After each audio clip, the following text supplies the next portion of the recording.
Please forgive me if you wash the sheet out now. The brown stain should come out more easily. Love, Peter.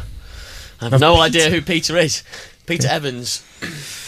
Well, we did say we'd read out all the emails this evening, so... I suppose fine. I could get properly set up by that, couldn't I? That's fine. It could have been better written, but it was a good attempt at embarrassing you, Matt. Yeah, well... But it doesn't, does it? No. Who's on Skype, Stuart? Alan. Alan? Sorry! Alan? We had some more awards. More awards. The team of the year. Hang on a second, Alan. Just to explain, Alan Caddick is our reporter, live in his bedroom, watching the BBC Sports Personality of the Year award on television. Go. We've had a look at international football and the disaster that was it qualifies for year 2008. We've had James Toland arrive on his superbike. We've had the Team of the Year award being given out to the England rugby team. We've had a look at Formula 1 and Lewis Hamilton. And we've had the Unsung Hero award going to Margaret Simons, who developed a football team for young children. We're currently looking at boxing and a profile on Joe Calzaghe. Okay, Alan, who's going to win? Oh, it's too close to call. Oh, if Hatton had won that night, I would have said Hatton, but it's too close to call. I shall be giving you the update, a live report as they give the actual award out. But I've been keeping note on the Skype, and I've asked Stu should have given to you to give updates, but I don't think he's been doing that. No, he's bastard, isn't he? No, I think the bastard title has been passed over from Matt to Stu Ball. I agree with you totally, Alan. Keep up the good work. What time's the award announced, the big one? Well, if I call around 10 to 9... Yes. That's if I can get through on the phone, because the phone line seems to be engaged every time I try. I don't know. What's going on? Okay, keep plugging away, and we'll talk to you maybe in about half an hour. Thank you for that, Alan.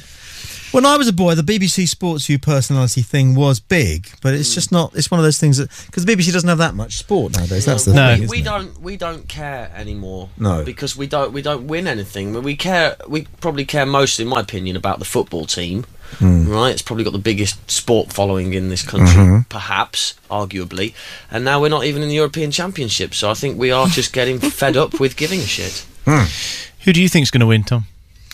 Well, this year is interesting in one respect, nothing to do with sport.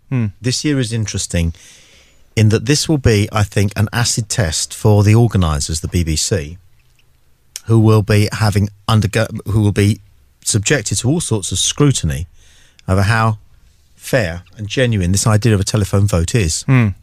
Because I have strong suspicions that a lot of competitions in the past have had the results come dribbling in right, left and centre, very difficult to tabulate.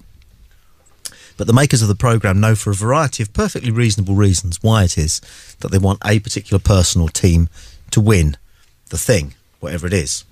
I'm certainly not saying that, for example, the Sports Personality of the Year has ever been rigged, but I've always wondered whether actually they've got a pretty good idea of who the sports personality ought to be, because it is a pretty spurious thing.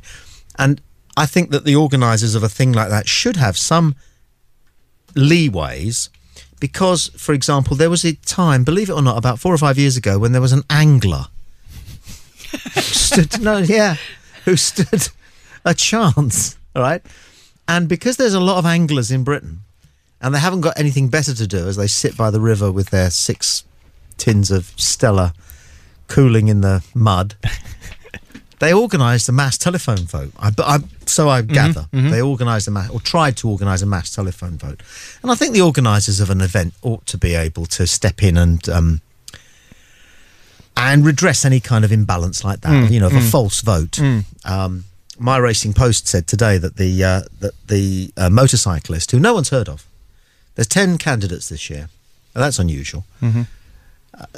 The motorcycle candidate, nobody knows who he is, but he stands a very good chance because the motorcycling world is very, very loyal to its own supporters. I mean, F1, I suppose there's a lot of F1 nuts who will vote for Lewis Hamilton.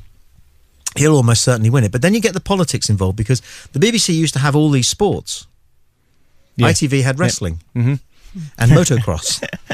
Now it's the other way around. Yeah. BBC has carpet bowls Yeah, and snooker, and that's it. Yep.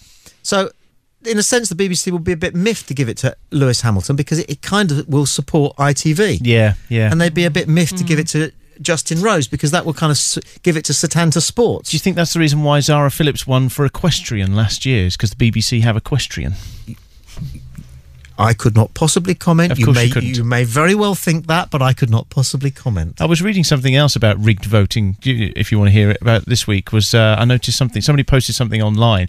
On YouTube, there's a video of a BBC presenter on some local evening news programme who was doing a bit about comic relief, not this year's comic relief from 2 years ago. And he was in the studio, and this is like 6 o'clock in the evening, and on the big screen behind him is the total thing that spins around every so often, is a total 10 million blah blah blah blah blah blah blah. Lo and behold, at about sort of 10 o'clock in the evening, Jonathan Ross calls for the total, as he does, during the show, and up pops this exact same figure on the screen. And the guy online was questioning whether or not these figures that you actually saw come up as the rolling total were really the rolling total, or was it just that they put up gratuitous numbers that increased throughout the night to get you to continue to drop money in. Good thinking. James Toseland. James Toseland, thank you, Matt. Motorcyclist. The motorcyclist, well played. A lot of it used to go on, and Blue Peter came out of all this with a slightly bloody nose because of the competition which they got a passing child to pose as the winner on. Okay, that's not perfect, is it? That doesn't bother me terribly, but because they're only trying to make the programme interesting. Yeah. But on the other hand, would it be just as interesting if they said, we've had a problem with our phones, we haven't got a winner? There's nobody here. They haven't turned up. Would you feel more cheated? Well, no, because I like honesty. I think honesty is fantastically entertaining, and I really enjoy it when something goes wrong and people have to go, well, it's gone wrong. Yeah. And all this panic about, oh my God, we're going to have to fake it. Otherwise, people will realise it's gone wrong. But I like things. Absolutely. I love endearing women. Imperfection. Yeah, absolutely. And the professionals are the people who are able to carry it off. Yeah. It's not a problem. We're human. I'm human. Got it wrong. Let's have a laugh about it. Let's carry on. Yeah. And I think as well, there's been a realisation that there's a lot of things that are in that grey world between journalism and light entertainment, which is a lot of live television programming. They do just adjust things slightly to make it as interesting as possible.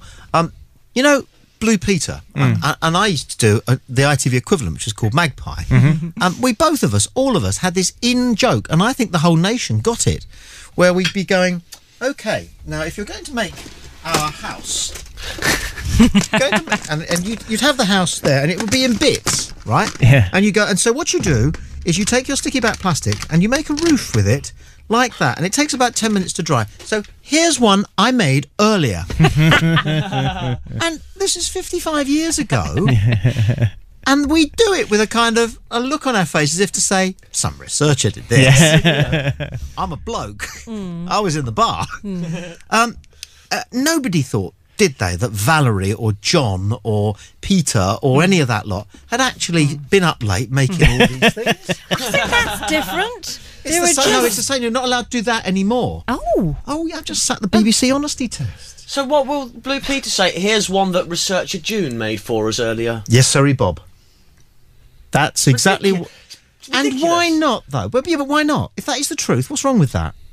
Yeah, I think it's unnecessary. What's wrong with the white lie in the first place? Why is the white lie necessary? It doesn't add anything. No, but it cuts the time down of what you're saying, doesn't it? Here's one I made earlier. It's a lot quicker than here's one that June, the researcher, made. It's a lie, and it's a strange, silly little lie that's really not necessary. Now, there's a Skype call first, and then we'll come back to honesty in broadcasting, because it's a bit of a hobby horse of mine. Who is it? G-Man Jr.